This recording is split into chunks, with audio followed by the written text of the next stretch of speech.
Welcome back, ladies and gentlemen, to the desk. My name is Rene, joined by Anatoly, and this time the best taco. Switch it out with Suntouch. Thank you for joining us. Glad to be back. Glad to have you. We've got a great trip coming up. Of course, hi-rez Expo, that is in January. We want you to get those tickets. You'll have a chance to get those discounted if you use the code REGIONALS. That will allow you to get in the door a little bit easier. And, of course, this is where you're going to want to be. Come January 5th. Nobody else is doing anything cool at that time anyways, man. Everything has kind of died down. You've had New Year's, you've had Christmas, Hanukkah, whatever it is. You can sober up, meet everybody here at the hi-rez It's definitely the place Expo. to be, honestly. Exactly. At least at the start of the event. Yeah. We'll see what happens towards the end. But it's also got the digital loot pack running forward with you all. If you want to get a part of that, you get some great cool stuff all combined in one. It's a package that gets you a lot of bang for your buck. And, of course, the Chibi Hades skin. I think we're unified on that. I think we're skin unified. specifically. Yeah. Yes. Everybody would definitely agree that's probably one of the strong. best skins of all time. It is one of the best of all time. Wow. I think I could agree with that. But It's it's so cute. It is. The And ghosts with the ultimate just form. Everything that you Snoopy. get with that, like, I'm not even kidding. I don't typically buy gems and anything like that, but I would definitely say out of all the things that hi-rez has offered, it's definitely the most bang for your buck. Wow. So she So- finds the gems in the back of a truck. Okay. I was gonna say. I mean, that's very convincing. I'm sold. I already have the skin, but I mean, we get free gems, so it doesn't really mean too much. We've got a great game coming up for you here. Obviously, NRG, they have gone ahead and qualified for Worlds, and so they will be back ready to defend their title.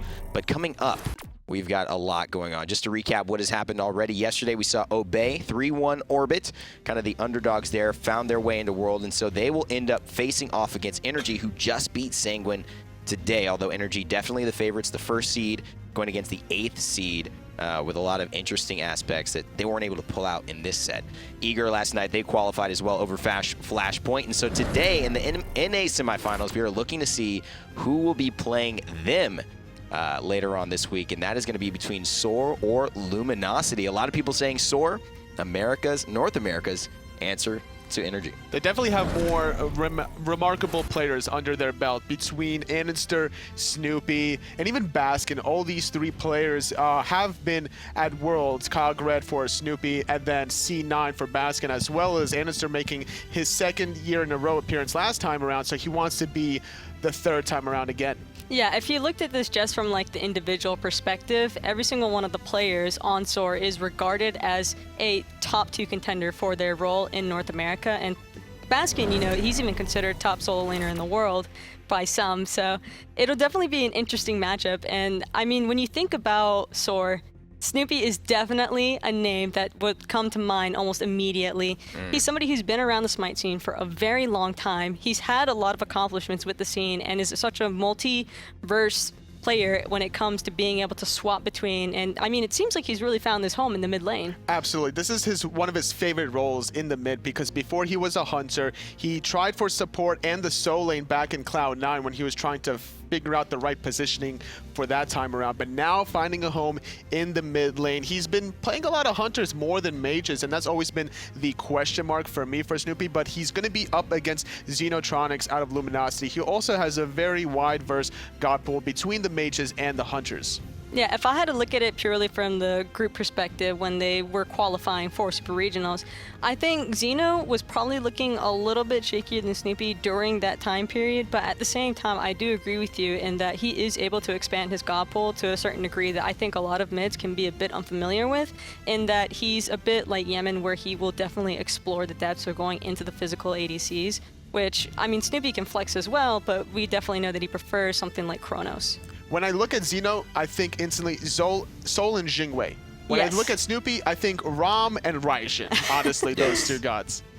What's interesting, too, is that we're talking about the mid lane, but this could very well be a conversation about the solo lane. This could be a conversation about the duo lane. We see two very big names on both sides of the teams there. We have Baskin, who is credited to be at times the #1, the best player potentially in the world, according to one of his teammates who's very high up there as well, Andinster. It could be a story about the jungle as well. You've got Andinster in there. So talking about this, what lane do you think is really going to tell the story in this game? I think, honestly, it's going to come down to the solo side lane. We see SoaR versus Baskin. Baskin having a lot of experience under his belt at a very quick rate after he left his team formerly in denial, joining C9, showing up to Worlds, being just such a dominant factor, even against Dimmy during their set in the semifinals, and now transitioning into SoaR, still in the solo lane, doing a lot of work. But we look at Cloud, we look at Luminosity instead. We see SoaR on that end, who has struggled, unfortunately, in the group stages. Yeah, one of the issues that we saw with SoaR is that you could definitely tell the landers were exceptionally, they were definitely playing a huge factor into his gameplay, and we've seen SoaR have such dominant performances online. In my personal opinion, I think he had an excellent displaying during the online stage, but when it comes to LAN, it's a completely different environment. You're not really used to having somebody yelling at you from like 10 feet across the room, and I think that played a huge factor, and that's probably what will be the determining factor in these games today. So if you are SoaR, are you basically trying to throw Baskin an alley-oop? Just give him something easy to finish off and say, if you win this matchup, you can win us the game. Absolutely. I'm expecting Andinster to camp that solo lane quite frequently and try to look for easy kills for Baskin. He's going to probably look for a matchup where he could look to play aggressive, even maybe dive that tower. Maybe Robin could be a good option for Baskin, as well as look for some buff invades potentially. Yeah, what I'm kind of expecting for SoaR to do is, like Toli said, put a lot of emphasis onto the solo lane, make SoaR as uncomfortable as possible, because not only will that mess with SoaR, but it also puts a lot of pressure onto Mask. Mask has had great performances on LAN. He didn't seem to really be intimidated at all, and I think that it was honestly really strong by Luminosity to pick up Mask when they did, considering the awkward situation that they had once Andinster chose to leave to go to SoaR. That's right. But it will be hard, in my opinion, for Mask to try and compensate for the pressure that'll probably be applied into the solo lane by Andinster and Baskin. And let's take a look at the junglers. Andinster here, he is looking focused. He's looking ready to go. I mean, his stats speak for himself. And I think that he's been a name that if you've watched competitive Smite, if you watch the esport at all, you know Andinster. Definitely a household name, Andinster. He's won Season 1 Worlds. He was so close towards beating the Season 2 World Championships, NRG, formerly known as Epsilon back then. Even dating back to the Smite launch tournament when he was in the COG Prime days, he was such a remarkable player to play against. And I feel like he has always made improvements with every single LAN in one way or another. He's been claimed as being formerly known as the Landinster, but there's been nothing but great things coming out of him in the group stages and formerly all the other LANs as well. I feel like one major motivational factor for Andy that ended up coming out was when adapting and, NRG started having their first dominating performances, and people started regarding adapting as, hey, this guy's the greatest jungler in the world. And I mean, when you're a world champ for a season, you definitely get that title. But I feel like Andy's definitely hungry to have it back, because he's still regarded as a top jungler, if not the best jungler in NA at the moment. But at the same time, I think he wants to be that Andinster is the best jungler in the world factor again. And he's with a supporting cast around him that he's very comfortable around, right? He wanted to play with Baskin at the beginning of the season. We nicknamed it like Baskin and Friends kind of deal. So Andinster is definitely in a good spot right now. And he's going to be up against Mask out of Luminosity. Mask is one of these players who is kind of a troll, I would say, honestly, because, he's coming off of a 1-year suspension from Smite after having 5 infractions, unfortunately, and finally finding a home with Luminosity, being supported also by such veterans out of the dual lane between JeffHindla and BaRRaCCuDDa. I feel like both SoaR and Mask has made the necessary adjustments into this LAN environment. I feel like overall, though, this has really been a huge developmental process for Mask in general. He has matured as a person, in all honesty. I know some people would probably disagree with that aspect, but I think once he joined up with Luminosity, having BaRRa and Jeff to just undertake him as their fledgling, to be honest. He was an exceptionally gifted mechanical player when it comes to the jungle role, but at the same time, these two have really been helping him impact the team in a sense of where he isn't as selfish with his gameplay as I've heard that he can be in past teams. but at the same time, it's still great to have that utility factor coming out from your jungle. He's definitely loud every now and then, but a very quiet player is Metyankey for SoaR, the hunter there, and he lets the game speak for himself. He'll play anything and everything that's given to him. Definitely has had the most success and shining star plays out of his Hui performance, but he's very comfortable on even such these magical ADCs, the Souls, the Freys, the Cronoses. So you never really know what you'll see out of Metyankey, but you know he will perform well. Yeah, Met's probably going to, if anything, just be looking for the matchup that's going to provide the most asset to his team. He just wants a matchup where he's going to have the safe lane clear, nothing that's going to ever lose him pressure in that lane, especially since we've seen Jigz tend to default towards those more passive supports such as Geb and Khepri. And I think that Met does an excellent job in bouncing his ADC based off of that and allowing his team to really develop map pressure elsewhere so that he can have just a pretty safe matchup as well as aggression when he needs it. Somebody that's not safe, though, is definitely BaRRaCCuDDa, because he's been actually formally known as one of the safe players back in when he started playing Smite competitively. But now he's developed a style where he's always been looking for the hot, flashy plays, especially in the last group plays that he's been a part of. I think he's only played Sol and Jing Wei in that group, and he's had great success. So we'll see if SoaR is going to be able to really counter that kind of strategy. Yeah, BaRRa over this past year, I think, has really evolved as a hunter. You know, it's people like to compare it to saying that him and Zatman have swapped places, and I really don't think that that could be any more true. It's just because of the fact that he has taken on such an initiative when it comes to his team, because I think he knows that he needs to be the player that stands out for his team, because he did take on a few rookies, you know, with Scary D, Mask, and Xeno, and that was a huge risk for him. But I think that he's really just developed into such a phenomenal leader for Luminosity. Let's take a look at how BaRRaCCuDDa got here and get a little insight into his life leading up into this LAN. We're going to make SWC this year because my team is so driven. We're studying every night picks and bans. We're studying in scrims. We're going into scrims deciding what we want to play. And me and Jeff have been on a team that's wanted to win this bad since COG Prime. We realized that going into a LAN atmosphere, we didn't need someone with a negative atmosphere to them. So we realized that we had to drop Dare to Carry and pick up JeffHindla. And we pretty much realized off of that tournament that we just needed a positive atmosphere, and all of us on that team thrived in a positive atmosphere, and that's just good overall for a team. As BaRRaCCuDDa comes over the top of Megatron, sealing the deal there in his ultimate form. But Garz picks up JeffHindla in the meantime. That's the tank down, and Megatron returns the favor onto Garz. Boosh falls to BaRRaCCuDDa, and Divios is the only one remaining on the team. Andy gonna try to run him down. Oh, nice done! Stunned out by Stealth, and this is a championship. Going to the last match, I was pretty confident because we knew exactly what they were going to play. But we were really scared of the Ares, and then once we banned the Ares, we were extremely confident going into the pick ban strat. And once we got our gods that pretty much we knew we were going to get to win the match, we were just insanely confident once the match started. Kanye and Confery gonna have to team up to stop them from rushing this down. I just don't know how they can stop the 5. One tower remains as one Phoenix falls, and they're gonna go for it. Ladies and the world champions, Continent Prime, GG! In the backline, he's gonna kill everybody. BaRRaCCuDDa's gonna go down. Our plan going into the Epsilon match was don't let adapting get ahead, get mid pressure, which is why we drafted Neath, because every time in scrims, Neath gave us a ton of mid pressure and we were able to control the map. Sadly, whenever we drafted Neath against Epsilon, we just lost mid pressure. I was playing late game God, so I wasn't really having an impact in the first 15 minutes. And we lost all mid pressure, and then they just destroyed us.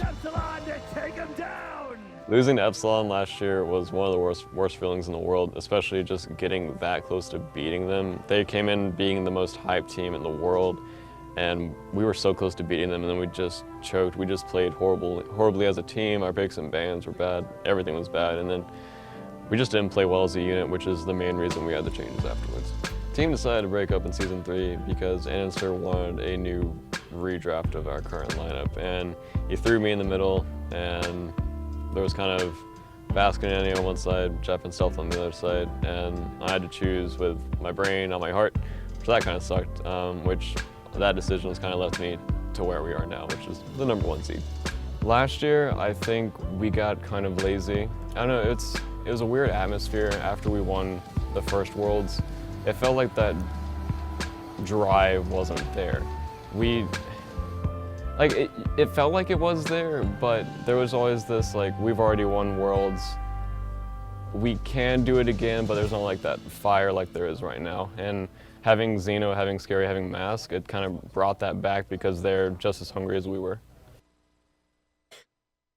Well, the fire is back. It seems like they've got it, and after such a turn of events, both of these teams of players that have so much synergy, yet so much history with one another on both sides of the rosters, this should be a really interesting dynamic that goes into play. Sometimes you don't appreciate what you really have until you lose it, and that's something that BaRRa has quickly learned to find out once he has some new blood under his belt right now. And with Scary D, with Mast as well, I feel like that kind of did light something under BaRRaCCuDDa and under JeffHindla as well. Yeah, BaRRa is definitely, I would have to say that he's almost out to prove that he's still here to be a #1 contender, if not the #1 team.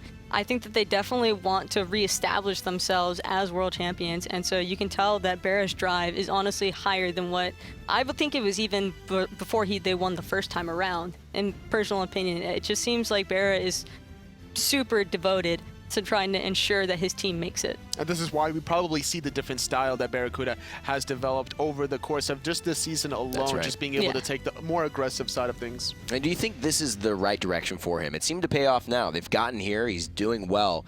Going into these more tougher opponents, though, with very similarly matched teams, a lot of different possibly outmatched scenarios where we're talking about the solo lane with Baskin.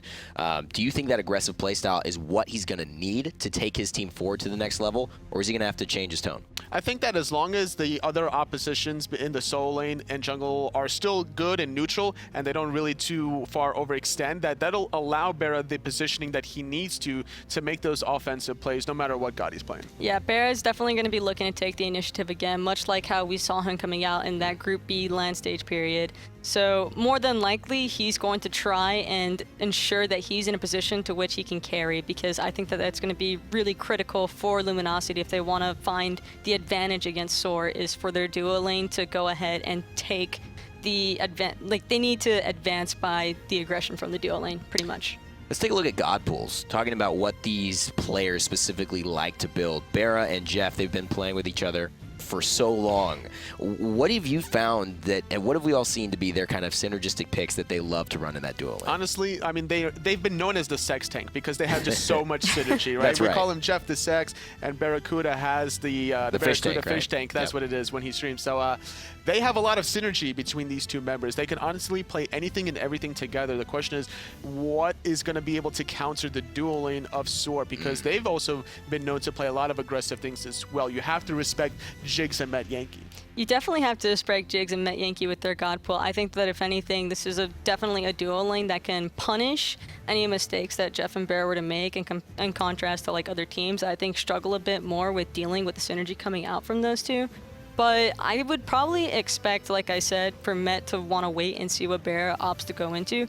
I'm expecting BaRRa to default to his standards that we've seen him playing, you know, the Soul, the Jing Wei, if he can get it, Ram. He just wants something where he can go in and he can carry at all points in the game, and those are the hunters that are going to allow him to do that. And then Jeff will probably bounce right back off of it with, you know, the Bacchus, anything that can initiate. So they definitely want to be the leading factors on their team. So looking at Luminosity, obviously they were in the group stages before this, taken a little bit by surprise by Eager's picks and the way Eager went about drafting and going forward. We talk about the fact that they've got synergy together, but that didn't seem to help them in being able to adjust to what Eager brought at them. Is this one set enough for them to be able to adjust like you've been saying they should? It depends what they've been practicing against in their scrims heading up into the slam, because SoaR is a team that when I look at SoaR, I don't expect them to pull anything too far outside of the box. I expect them to stay in their lane, play what they're most comfortable with, play the Thor for Andinster if it's open, the Nemesis, the Wukong, look for that kind of early game pressure, transitioning into the late game. And I expect that to be very easy for Luminosity to really handle compared to Eager, whereas Eager's just all over the place. Yeah, Andinster, Thor, two kind of similar, synonymous words there, basically. You see him having such iconic performances on that god. Is that something that they ban out? Does Luminosity take that away right away? I don't necessarily think that they want to ban the Thor because there's just too many options that you really want to take away from Yeah. What do you Thor. ban? I would, if I was second pick, I would definitely ban the Terra and maybe even the Wukong because that guy is just obnoxious to deal with. I would not want to deal with that from. Well, in all honesty, Mask is even pretty good with that as well, even though we haven't really seen him play a whole lot of it at these stages. But I definitely think that, like you said, the Terra ban is definitely a necessary one that needs to come out. Jigz is more than capable enough when he gets that god at establishing map control and just even lane control and lane pressure, and that could be devastating if they want to, maintain this lead from the dual lane. Well, let's take a look here as we get into the picks and ban phase. SoaR Gaming versus Luminosity, looking to find one seat at the Worlds event coming up in January. The other one will have to go to the group stage and see if they can battle for the wild card. SoaR and Luminosity still looking for their first bans, and here it comes out. The Soul will be denied by SoaR, and Terra will be taken away as well, as you mentioned. It makes sense why SoaR banned out the Soul, honestly. Like 100%. Between both Xeno and BaRRaCCuDDa, such great performances for those two. It takes away a flex opportunity. Look at and that. now with the Ratatasker ban as well, a lot of these junglers are left open, but prioritizing the Janus because both Thor and Nemesis are available here. Yeah, I think that SoaR's game plan is most likely going to be to try and get as many rotations off as possible, especially with this Janus. It might not necessarily provide them the kind of buff invades that they would ideally want to go for from the first and second cycles, but at the same time, Snoopy with that Janus, he's going to be able to move around the map and be pretty mobile, and it's going to be excellent for engaging as well as disengaging. Especially whenever you're, like you mentioned, the invades, you want to be able to leave as quickly as possible. And even Yes. those ultimates can be a deciding factor in some of these late game skirmishes. Whenever a Janus ult comes from all the way across the map, that can actually one-shot you if you have that Soul Reaver. And I like what Luminosity have done here. They picked their staple Jing pick, which is also still going to be a flex pick for either Xeno or BaRRaCCuDDa. BaRRaCCuDDa potentially run the Chronos, maybe even the Freya, but now taking the Thor away from Andinster, so denying a little bit of global pressure from SoaR. Yeah, two it seems like, birds. it's honestly just kind of interesting to me that I feel like the Jingwei would probably need to be going towards BaRRa in that duel lane, considering the Soul ban. I think SoaR, we're kind of anticipating them trying to flex the Jingwei, so they'd rather go ahead and eliminate that option and just try to pick around that by, they're going for something that can actually focus down the Jingwei pretty ideally. You have a Janus for chase potential, you have the Nemesis ult, which is going to, if anything, at least force a Jingwei ultimate, and then you have Sobek for follow-up, because a lot of times Jingweis will tend to panic pick off of, or they'll tend to panic dash off of that, considering that she can, if she's knocked up, she can always 3 away.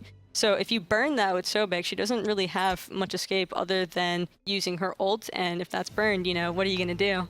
And off of the Sobek pick here for SoaR, that's another flex pick opportunity potentially between Baskin and to Jigz. Jigz has been very comfortable on the Sobek, but if there's going to be a losing matchup for Baskin, he's not afraid to play the Guardians every now and then as well. We've seen it from Divios, and Baskin definitely has that in his arsenal as well. The banning phase does start to come through. Agni selected for Luminosity before they go into theirs, banning out Ho Yi, and then Athena actually followed up with a ban from SoaR. Vamana will be the return ban by Luminosity, and then SoaR will have one more chance to follow up before they get into the final picking phase here. So far, looking at these lineups, what's the crucial decision? What's the game-changing decision to be made here?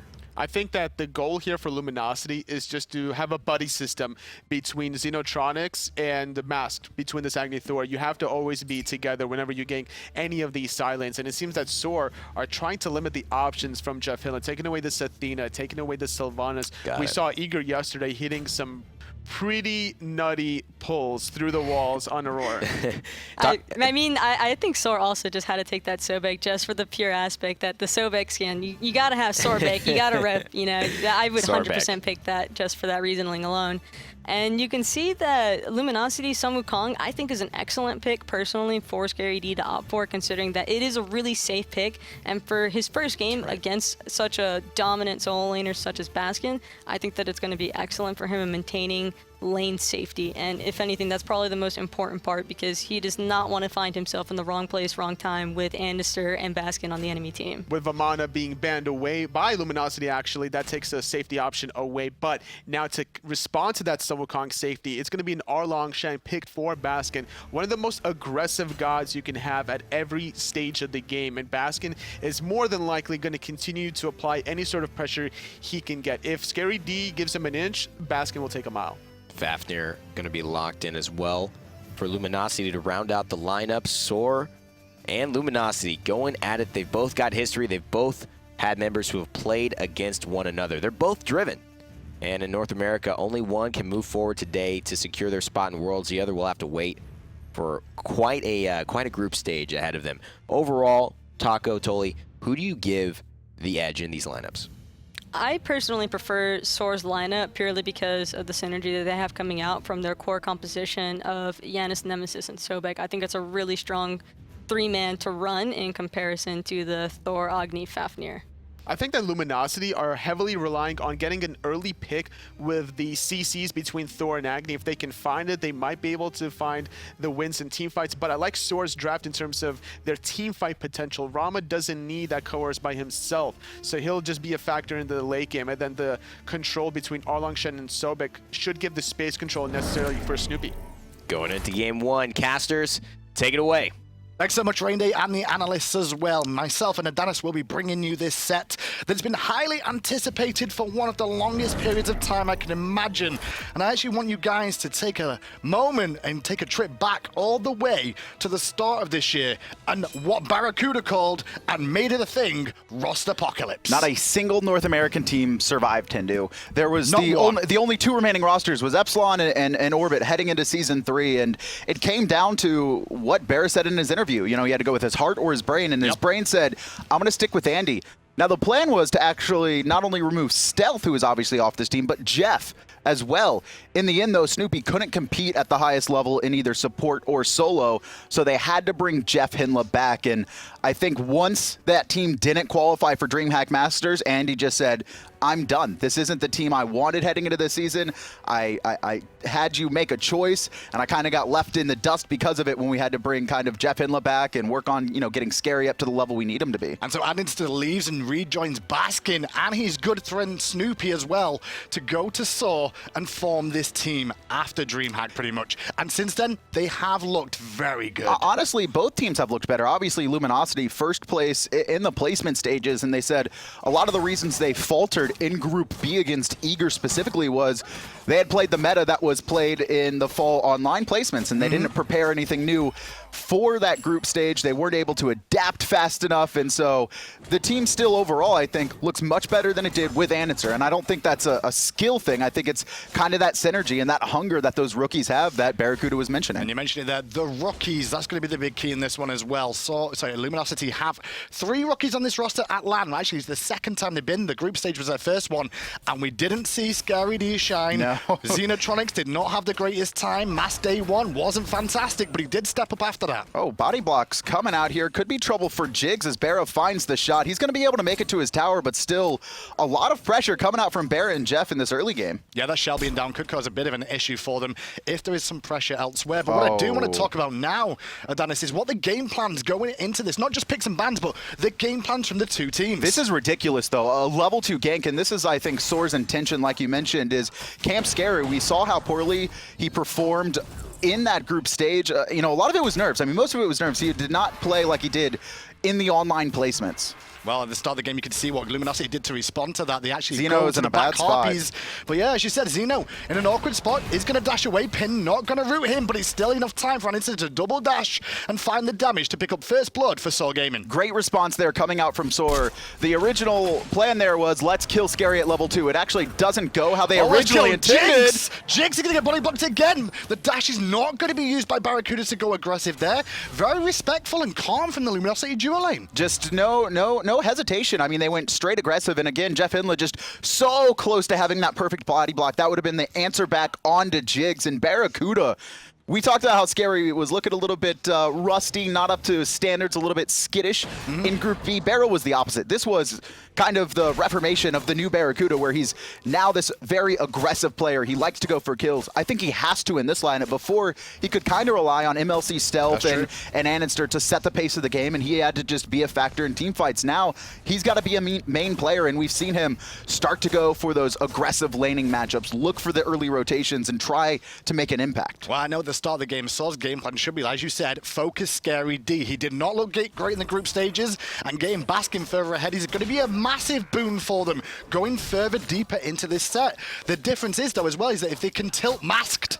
in the jungle, the only other player at the group stage that stood out for me, if they can tilt him, that will also put him in a dominant position. And with Xeno dying for first blood the way they just did, that could have just started the tilt already. And it started off on a great foot as well. Scary D recognized an early gank. I think Scary just dashed there, and so he's going to be forced to ult. And interesting enough, going back to the picks and bans, the Sun Wukong was picked up in the second phase, the first pick in the second phase for Luminosity, after they had banned Vamana, and I think that was them needing Scary to be on something safe. Yes. I mean, it's comfort and safety. Sun Wukong, very hard to gank, has a lot of options to get away in team fights during ganks, and already a rotation. Going to get ulted. That pluck wasn't the best timing from Jigz, though, but the lurking in the waters will allow him to close the gap down even further. Scary D will fall down. Jigz gets the kill, uses the portal to escape. In goes Baskin, good stun, and pressure onto Mast a little bit more. Fantastic knock-up from Baskin, and Baskin will pretty much solo down Mast. Next on the list is JeffHindla. He's going to pop his ultimate, but he's still surrounded by 4, trying to get the jump off, canceled a few times.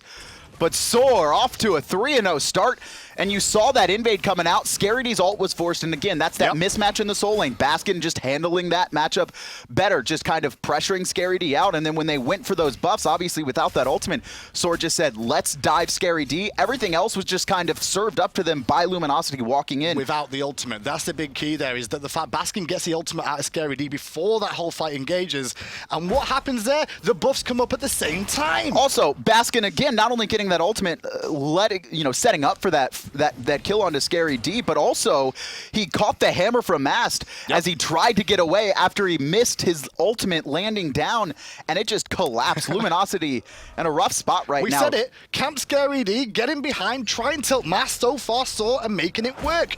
Luminosity, however, they're behind right now, Adonis, but what is the game plan for them looking at the lineup of SoaR? Coming into this, I would imagine they were looking at Snoopy, obviously, similar to Scary D, didn't have the most solid performance. It's really hard to look at a single player on SoaR and go, they're the weakness. But if there's anyone, it is Snoopy, simply because it's only been a couple months since he's officially transferred into the mid lane. We saw him do a good job of following up off of Andinster, but positioning wasn't always the best. And probably another reason we saw the Janus first pick come in, not only for all the benefits of having that massive mobility, but very hard to lock down a Janus and something very safe and comfortable for Snoopy. Well, LG are trying to get back in this one. They're going to seal away the red buff on the left-hand side, just strip it away from the jungle of SoaR and Snoopy as well. I mentioned a little bit more about Snoopy and the focus that could come out from Luminosity here. They did give him Janus, SoaR. They recognized that they needed a safe pick for Snoopy, and he gets one of the safest mid laners in the world. And it's going to be, again, hard to gank him. You can see Mass take to the sky, but Snoopy recognized it quickly, immediately out of range. Despite this bad start for Luminosity, though, I got to give shoutouts to that red buff. They forced Snoopy back in the mid. They saw Andinster, got a little bit of poke to him, and then invaded. When we saw Eager versus Flashpoint, Flashpoint did the opposite. They kind of just let Eager roll and snowball out of control. The same thing he's been doing all day. He's going to go on Scary D again with the support of Baskin and pick up the kill. Is not Jeff good. Was around the corner, couldn't get in range to help out, really. And now, this timing, once again, the speed buff is about to come up roughly about 25 seconds time, and SoaR Gaming are already hanging around the area. This is what SoaR was good at before they got Andinster. Now still looking for that invade, but it doesn't look like they have the numbers to keep pressing forward, so they're going to back off and play safe. I think they're happy with the fact that they just lost a whole wave in the right-hand side there and didn't want to stay around more. And no one from Luminosity got the farm. Sometimes, if your soul laner dies, your jungle walk over, soak up that farm so you don't get too far behind as a team, but completely lost it. You did completely lose it for the time being, as it's 4-0 in favor of SoaR. Only 6 minutes in this game. Fire Elementals spawn for the third time this game, and they'll go the way of SoaR once Scary. more. Look at this. And they really are focusing Scary down. Take into account, he is there's only 2 frontliners on this team. I think SoaR are really debating an invade right now, but they know they're on top of ward. ScaryD was looking right at them as they walked by. Then they saw that ward placed at the blue buff, so they're a little bit more hesitant. Does this help out Luminosity in one way, though? Because Luminosity, you probably expect them to look for ScaryD and maybe Xeno in mid, which is allowing BaRRaCCuDDa to just farm this Jing way up to that later stage game and maybe find the same crits that we saw coming out from Ataraxia The issue is, it's not like Metyankey's on and on her. Ooh, trouble for Jigz, double tapped, and he's in an awkward spot, pinned in by that wall. Still holding the lurking in the waters, though, for the last second. Dash is down, though. Not going to have to use that at all. The portal already used by Snoopy's in a bit of an awkward spot there. Going to have to be forced back. Xeno's very low. Baskin. And in comes Baskin Robbins one more time. I think SoaR might look to dive this. You can see Jeff safely back into tower. 4 members grouped up with SoaR, but they're just going to split off. Baskin heading back to his lane, so we're not going to see a Gold Fury attempt. And Andinster was debating the red buff, but just trying to play safe overall. And this is the issue. It doesn't matter if ScaryD, can stay relevant in XP. The fact is, Baskin has so much free reign to make those rotations. That should have been free. I mean, Xeno should have been out there. Just what I realized as well, SoaR Gaming did steal away the blue buff from the right-hand side away from ScaryD again. Nobody picked it up because they realized how important that fight in the mid lane was as well. So they forego getting that blue buff for Baskin to make sure they make a play in mid. This game's going to be about rotations. Both of these players, spearheading their teams, Andinster for SoaR and BaRRaCCuDDa coming out for Luminosity. Remember that playstyle they had on Cloud9 when it was all about the mobility, when they were down 10,000 to Epsilon or NRG last year in that big game, that first game. They love mobility and they love taking camps. If you're gonna camp Scary, sure, that's fine, but we're gonna get a red buff or we're gonna look for the other thing. And you want BaRRaCCuDDa to step up the same way you did against Noble last time as well when they were so far behind him, just using a Rama. BaRRaCCuDDa used a Rama ultimate, right? To deal damage, not to save himself, not to get a kill, just to deal raw damage. I like it, right? I mean, if your plan is to Who does that? Say we want to kill Snoopy. A lot of raw players like holding it, but then you open up your chance for you miss it, they juke it, they get away, whatever happens. Whereas if you just initiate with the damage, you could set up the kill earlier. Look at this play, looking to keep ScaryD away. And instead he's going to pick up Mast in the jungle. Jigz is taking a lot of damage, but he's still fine and in a good position. Baskin's still going very deep on his own here. The bombs rain down and Xenotronics will still fall. Snoopy. And Snoopy will clean up ScaryD, who is only level 11 at the moment, and it's causing them so many problems. Baskin was 1v3 under tower and buys enough time as Andinster picks up Mast in the backline, still managed to get out, and Snoopy comes with the unstable vortex. So much damage right now. You can see he had his penetration boots online, and that's it. Probably a soulstone proc as well, and it's just going to be a free Gold Fury. The entire left side of the map opened up. BaRRaCCuDDa was coming back from spawn after taking a trip to finish off his Devours. No. What he did is he actually tried to rotate over for that fight. He lost the wave in the duo lane, and Met realized he couldn't get to the fight, so he started the Gold Fury. Win, SoaR every lane. And 4,300 quickly, under 10 minutes, and this has been Luminosity not looking that bad when it comes to giving up too much stuff. We've seen them counter invade. We saw them steal the red buff.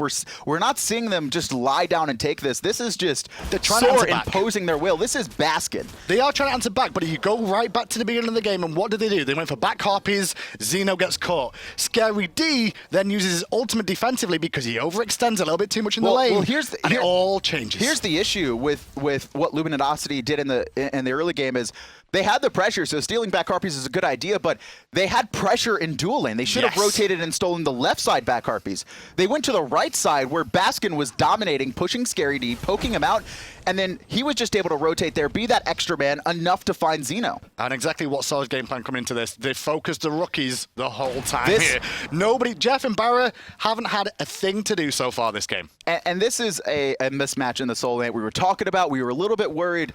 All we needed to see was ScaryD play safe, just hold, not get in trouble, and then his ultimate's forced out. They kill him at the speed buff, and it's been non-stop again. But just give nothing wasted from Baskin Just give Baskin, this Erlang Shen, and he'll be very, very happy. What does Baskin like to do? Play aggressive in lane. What have we seen all year? Raven. What's being played now? Erlang Shen, because he's the next one that's just so dominant in lane. And it comes back to the picks and bans where we saw Luminosity Luminosity, ban out Vamana in the second phase, and then instead of allowing SoaR to have a counter pick, they just picked a Wukong because they know Wukong is basically the safest solo laner you can have, but it doesn't even matter. Despite being safe, he still got killed early on, and then it's just been a snowball fest. Just look at the experience lead for Baskin in this lane. 845 experience per minute. He's over 50 experience more, sorry, 100 experience more over the BaRRaCCuDDa, who's playing Jing Wei, who can rotate, take back harpies, come back to lane quicker. He is dominating this game. He's put it on his back already. And SoaR here. His ult was forced again by Baskin,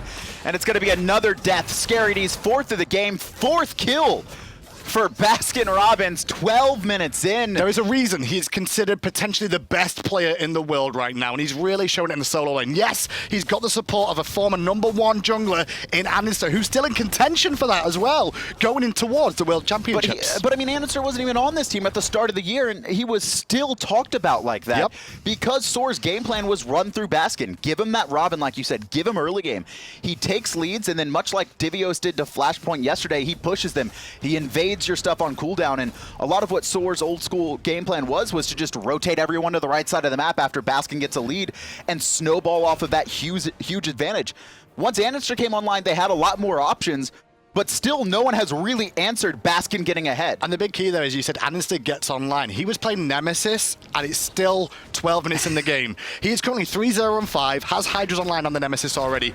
His build is coming along, and this has all been instigated by Erlang Shen's aggressiveness in the solo lane. He's 4 levels above Master right now. Jigz caught out, knocked up as well, and Jeff's going to pop his ult. Jigz trying to get out. But he's going to pluck. Good use from BaRRaCCuDDa there to actually use the agility to get back in. But he's going to go down to Andinster because of this. Jigz stays up until the Jingu bang from SoaR connects. The slow will force Snoopy to ultimate, but Snoopy's going for his ultimate to go aggressive on Master. Metyankey's rotation will pay dividends for one. And he takes out SoaR and the snipes on Jeff. They're all hitting home. And Jeff's going to fall here. He's got no mana, nothing to do. He gets picked up. It's going to be 4 kills.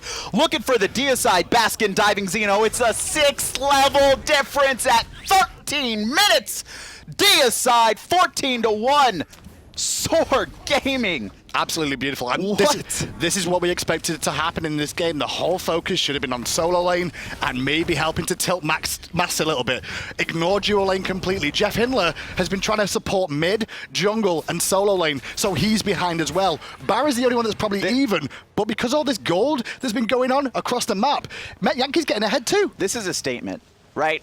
We saw NRG just beat Sanguine, but it looked a little bit shaky in a couple games. It wasn't super clean. It wasn't very dominant. And Still that was 3-0 though. That was the 8th seed in Europe. That's true. Right now, SoaR's making LG look like a challenger team. And to be fair, when you look back at Luminosity, the group stage, when they were last here as well, they did lose to Eager. They came as the #1 spot in that group, lost to Eager in the LAN scenario. It was way more competitive than this, though. Well, at the moment, this is game 1. It is a best of 5, so that's true. Don't count your chickens just yet. I've seen the boys of Luminosity, at least BaRRa and Jeff, come back from adversity many, many times before. This is a pretty one-sided affair, though, at 14 minutes. For game 1, yes. But what they need to do... They've got more games. They need to realize exactly what went wrong in this game.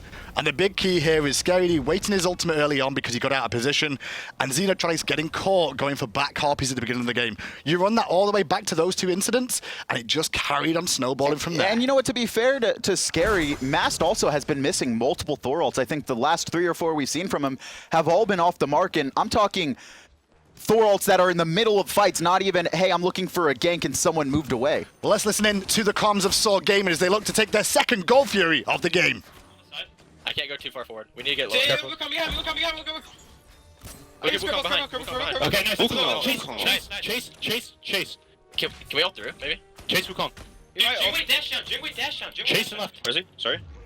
He's in left. I'm getting an Eddie. Throw a hammer, what the hell? I'm chilling, dude. Put us on the wall, Throw a hammer down.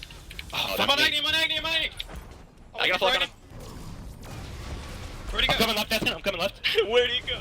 Oh shit, wait, look. Oh, He's dead. Go left. I got slow. Give me portal.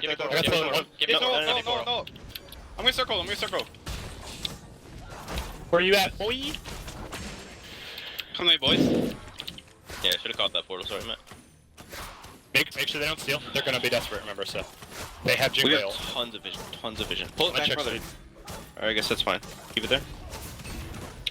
Push Cool, right, cool. push left, I'm in. Left, maybe. Yeah.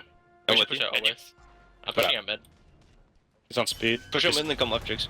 Or maybe Hello Andy. Well, there's a nice easy look at what's going on in this game so far from SoaR Gaming's point of view. The one thing I love about the communication from SoaR Gaming is the fact that everybody seems to be calling, but everybody's listening at the same time. There doesn't seem to be an overall leader here. No. Everyone's just kind of calling their targets, and I mean, I'd be interested to see a much closer match and listen into SoaR's comms and how they handle it. You'd even see, despite being so dominant, Snoopy said, hey, I'm sorry, I should have called out that portal. Met had no idea. He thought he had killed the Agni at first, and he's like, wait, the Agni's still here? So they're still figuring out or recognizing their own mistakes in a dominating one-sided match. And that's the big key there, is making sure they recognize those mistakes and talk about it as well. You have to self-criticize at the highest level. If you don't, you're not going to be viewed the same sort of way. It's very difficult to improve as a team if you don't self-criticize. Just Adapting's video earlier on, he kind of talked about, I don't want to think of myself as the best because I think I get complacent in that. Yeah. You just kind of, it's hard to improve. Mid-Harpies, LG gonna get something there. They finally got mid-Harpies. And if that's all you're going to get this game, I'm pretty sure SoaR Gaming will be very happy with how this has gone so far. Baskin. I will say Jigz has been out of position a little bit now and again, but if it's anything, it's to set up his team, which is, well, basically what they're actually trying to do now is set up onto SoaR. No one. Another time. No one from LG is even in the area. Mask takes to the sky. He's going to come down soon. And he does find 3, force 2 purification. 2 purification is good, but it's not going to slow the advance of SoaR Gaming down. Left-hand side at the moment, you can see it's Agni versus BaRRa, and BaRRa actually forced away there from Andinster, forced to use the ultimate as the ultimate came out from Andinster. And if there's one bright spot right now for Luminosity, it's BaRRaCCuDDa's farm. He is a level above Metyankey. And this is fine. SoaR don't care. They don't want to fight BaRRa. They saw how well he played in group stages. Met's job in this game is to make sure that BaRRaCCuDDa doesn't rotate and don't die. Met does not have to do anything, and he shouldn't. It doesn't matter if he feels like he's better than BaRRaCCuDDa. It doesn't matter if he feels he can take a 1v1. There is absolutely no point in this set for Met to ever risk it. When this team can just focus on the solo lane, get Baskin ahead, completely lock down SoaRD, and you mentioned tilt Mask, and I'm not saying Mask is tilted, but he's missed way too many Thor ults for me to think that he is on point right now, that everything's going well for him in his head. And BaRRaCCuDDa here for Luminosity. Well, his only job, this is a rank game for him right now. All he's doing is farming and just hoping SoaR Gaming make a mistake. If he can get full build, if he can get to level 20, make a hope and a dream happen, because the rest of the SoaR is just leaving him alone for the most part until he gets to that tier 2 when somebody comes to defend. And you can see Baskin there. He does have the teleport, so this is going to be fine for him. Just don't let BaRRa get the tier 2. Play it safe. TP when you need to. And BaRRaCCuDDa, it's not like he's Apollo where he's going to be able to get to a team fight quickly. He will have to back and utilize that passive. That teleport's going to be much faster than Jing. Well, what you also seen there is on the left-hand side, Baskin is actually chasing BaRRa through the jungle a little bit, making sure he's pushed all the way back so he can't just back Mask to got base a speed with buff? the passive as well. Outside of the first one. Has he got a the speed first buff? one? I do not believe so. No, actually, no, he got 2. He's had 2 so far, because he left the 1 after he picked up SoaRD and also forced away into the tower. Awkward spot right now, Met. Can't find the shots over the wall, but you could just see SoaR right now. They're so far ahead in experience. Watch the pinch. Baskin rotating with Andinster coming in too, and the burst damage was delicious. He just got deleted. Will be removed from the game as Metyankey eats a bomb, but look how little damage that bomb did. It just tickled at this point. I mean, Xenotronics has penetration boots and Bancroft's talent at 20 minutes. Snoopy has 3 items. He's a complete item ahead right now and starting to work on penetration. This is going to be a free fire giant. SoaRD does manage to rotate over, and SoaR are going to reset, and sprints popped as they try and pick up the remaining members. And time now going to connect, but Xeno's already dashed. Good stun, but Metyankey rolls straight in there, and he wants some of Xeno as quick as he can. 2. The snipes rain down, only 2 out of 3, and he turns his attention towards SoaRD, who's running away as fast as he can, as Xeno still falls to Andy in the mid lane. There is no comeback. You always try and hold out some amount of hope, but that's just not going to happen here. Mask to the sky. Met's just jumping in place. He wants... Metyankey wants Mask to land on them. He wants Mask to dive. BaRRaCCuDDa does come up with the tier 2 and left, and so LG are finding a little bit here and there. I mean, the gold lead hasn't really been extended that much in the past 5 minutes, but once this fire giant gets picked up by SoaR, that's when we're going to see them start to group, knock down those last 2 tier 2s, push for the Phoenixes in the win. And we've casted enough games to know that all SoaR will be doing right now, as you can see Jeff running for his life, and Forster is working out what they need to do different for game 2 here. Was picks and bans an issue, or was it just the way they played their comp? It's got to be the way you played here. SoaR going to find Jeff. He'll get picked up. And you have to think at the beginning, right? It was SoaR getting pressured out. Yep. He didn't die to the level 2 rotation we saw from Andinster, but he still was poked out significantly. And then LG called for the invade on the back harpies. And if they had gone for the left ones, I think that's fine because it was Jeff and BaRRa who had lane pressure, meaning Met and Jigz aren't really going to be able to small rotate and corrections stop. in mid and jungle maybe. But also, they left this Erlang Shen up. They left it up, they picked some Wukong, and they know Baskin will play it. They know he likes to play aggressive gods. Was leaving Erlang Shen up an issue? Clearly, but I mean, Luminosity had to expect SoaR were going to put a lot of pressure onto SoaR, and that's why they went to Wukong very safe. But SoaR didn't die in lane, but he got poked out, forced his ult, and SoaR abused that fact for when they invaded because SoaR was still poked out, and then they know that Nemesis ult, and all they have to do is Janus ult through that speed buff. They have the mobility to chase him down. There's not much he can do that early on. Do want to note for you guys at home that may be giving crap towards SoaR right now. He is the only one on the team with a kill, okay? So before you carry on, just realize that there's far other players in this game that still haven't got one themselves. SoaR is a rookie, and he does not play well at LAN, and you have to think, Andinster didn't play well at LAN for quite some time. These recent LAN specifically is when we've really seen Andinster finally kind of get over all those Andinster issues. Even when they won Worlds, it was a little bit shaky. I mean, he was still solid overall, and obviously, you know, Cog Prime won Worlds, but it wasn't that dominant Andinster that we used to see online. That Season 1 Andinster who no one had any question, just like adapting in Season 2, that he was the best player in the world. And Andy starting to get back to that level, and he's doing it on LAN. Well, we saw Captain Twig make it to the World Championships for the 3rd time yesterday, the only European that could possibly do so. However, Andinster in this game, it is game 1 of a best of 5, however, but he's currently on track to make it back for his 3rd time in a row, also forcing BaRRa and Jeff to maybe have their hopes dwindle of doing the same. And that gauntlet is scary. Sanguine put up 2 games against NRG. Orbit somehow got dropped out. You do not want to go to group play. No. You do not want to go to group play right now. And you can even see Annie was shaking his head there. I think he even heard us there. He does double dash under the Phoenix there for a second. Takes a lot of poke there, but the shield comes into play and heals up for a ton, as well as the space and time gets fired off, but it doesn't really hit home. But in the sky goes our boy Metyankey. He's going to find some damage onto Xeno, and actually Luminosity pushing forward, but they're taking so much damage from Met, who hasn't taken a point back. Baskin on the front line, and LG actually managed to hold for now. They still have JeffHindla's ult, but on the other side, Baskin, Andinster, and Jigz with theirs still up, and that Fire Giant region is going to make SoaR very healthy. Master's still hanging around on the right-hand side, trying to cut them off with the wall double tap, but it's not enough damage coming out of him. Metyankey just focuses his attention as JeffHindla's ultimate is on cooldown now, and as he transforms back into the dwarf, he'll fall to his death, and Snoopy will get credit for the kill. Phoenix picked up, and not only did they have the advantage in the ult numbers, but also you saw that shell popped by Jigz. LG just got baited into using all of their teamfight relics on that first engage. They popped the sprint, they popped the shell and the meditation, and the shell was still online for Jigz. Man, it was almost impossible for LG to take that fight during those 5 seconds. There's way too much damage reduction. And when you go to the graphs here as well, I just want to show you how much of a formality this has been since probably around minute 12. About 12 minutes in, and it started to become a formality. The SoaR just continued to put the pressure on and continue to grind down Luminosity and their base. And it was played through Baskin. I mean, he forced out SoaR, then they got the picks, and then off of those picks, they invaded, and they invaded. We've only seen Mast get 2 speed buffs, and then Mast also was missing ultimates and key points early on. There was at least 2 fights where he should have picked up Jigz both times. Jigz manages to escape, and honestly, if Mast can get some return kills on those earlier engagements, SoaR are going to be less inclined to keep pushing their advantage and keep forcing the issue, as some would say. But that doesn't happen. I mean, Mast just kind of misses his abilities, and Jigz walks away, and SoaR, they were never scathed.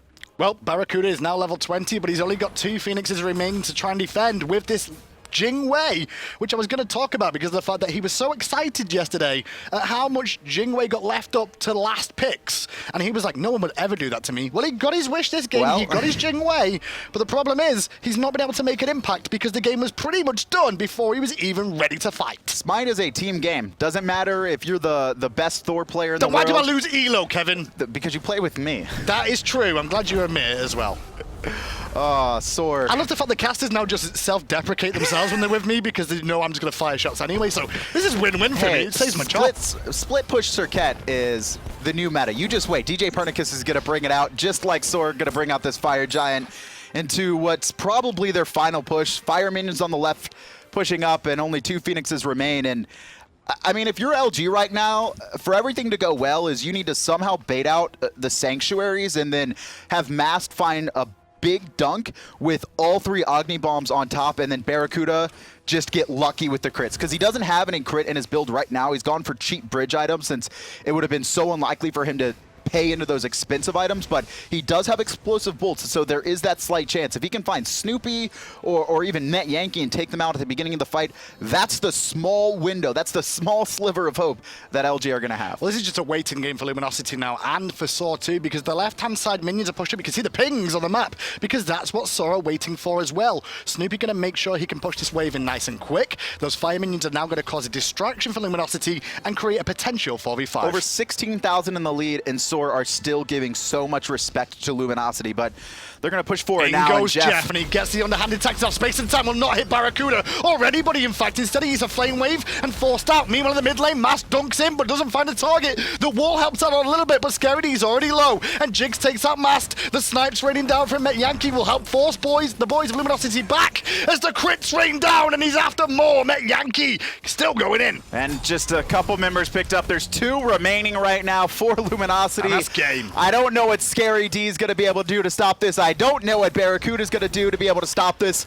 And in an incredibly dominant, one-sided performance centered around Baskin and destroying ScaryD in the early game, SoaR are going to advance on here in the first game. There's still a couple more to play. Advance on? They get 1 game. That's kind of how it feels after that one. 23-1, Kendu. 23-1. This has been the year, though. This year, overall, we've had a lot of games. A lot of hype has been discussed about some of these games that we could have seen through the year, and every single one has not lived up to expectation. You know what? This is good. We see a lot of teams lose their first game or even their second, and they look incredibly defeated. You know, hands in their heads. They're talking and everything, and trying to figure out stuff, but it doesn't look like they have a lot of hope.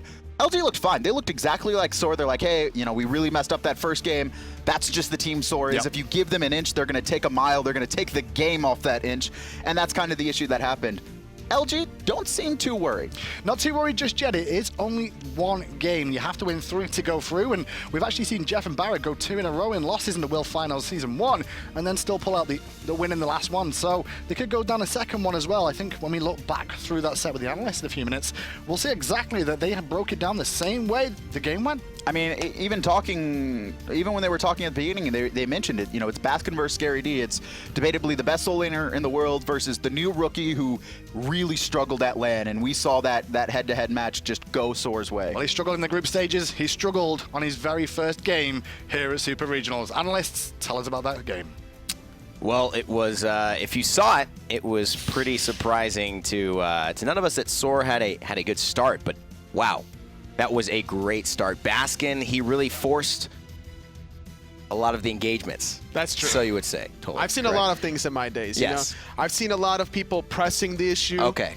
I've seen a lot of people forcing the plays. Okay. But definitely SoaR forced the issue. Oh, okay. There was this unrelenting pressure out of Baskin and Andinster. At like 7.5 minutes, they had 100% kill participation each. That was pretty impressive. I mean, you just look at the stat line finishing off 23-1. Baskin goes 5-0. Andinster goes 8-0. And the only kill is on ScaryD, albeit that was not a very impactful kill whatsoever.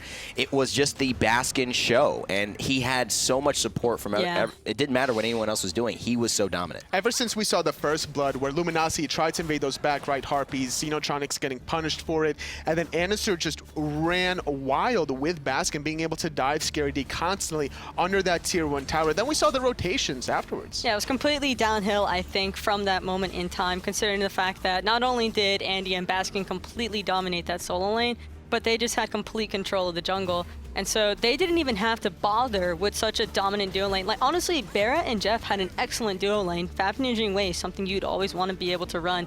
But it had 0 impact in this game, because what are you going to do as a Fafnir Jing when the rest of your team is starved for farms, starved for items, and just absolutely nowhere to go because of the fact that Baskin could freely dive your T2 and just laugh about it. Almost Omega-esque style out of Baskin there. And honestly, Luminosity put themselves in that position because they had second pick, and what they opted to do was ban Vamana and then pick some Wukong instead of banning the Erlang Shen and picking up either Vamana or some Wukong, because Baskin wants to play aggressive. That's right. And there's none other more aggressive god than Erlang Shen in that solo lane in this current meta. Yeah, I think that, in all honesty, I don't think they're really expecting it to be as dominant as it was on the Song Wukong. Maybe they were expecting to be able to hold off until the mid-late game stages, considering that they did have that Nemesis. And ever since her nerf, you know, she has been a little bit less, you know, dominant in the early game stages. But at the same time, with the way that Andinster just continuously pressured that dual lane, and I mean solo lane, excuse me, but it was just devastating for SoaR because he would have Baskin nonstop forcing his ultimate, and then it was just a completely free gank for Andy to just stroll right in and go ahead and pick up the kill. It got to a point where everybody from SoaR was at least 2 levels ahead of their opposition, with the exception of that Hunter lane. We saw BaRRaCCuDDa was able to just stay relevant in the game. He was keeping up the farm with Metyankey, but it didn't really matter because of how poorly everybody else just played and then got collapsed upon. Well, you bring up a great point, because obviously BaRRa, one of the, I think, the leading voices on this team, one of the veterans here, especially when we're talking about newer players coming in, SoaR onto the roster, the ability for him to feel confident going into this and not helpless in that role, where his team is letting him down. We've seen Zapman have similar issues in his previous attempts to get to Worlds. He was doing everything right, but his whole team was failing. Do you feel that BaRRa could slip into that trap here of feeling helpless? You know, what can you do? At this point, you just have to have the best possible draft at your disposal, because BaRRaCCuDDa was a non-factor in these teamfights because there were no relevant teamfights for Luminosity to have in that game, and I expect a lot bigger adaptations coming out of Luminosity in game number 2 for picks and bans. You just can't allow SoaR to control one side of the jungle so freely. I think that another thing too as well is that they really can't allow for Xeno to opt for this Agni pick, because while Agni can be a little bit better at controlling spacing in the jungle and on objectives, I think at the same time it was also a double-edged sword for Luminosity in that they didn't really have as much early game presence as they probably would have wanted.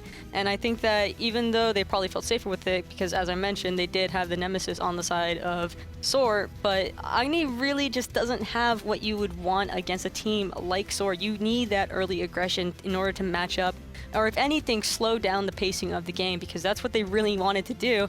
You could tell from the start that they wanted to be the ones aggressing, if anything, but then as soon as they lost control from one simple mistake at back harpies, it's just spiraling out of control, because SoaR know how to emphasize on your mess ups. And at that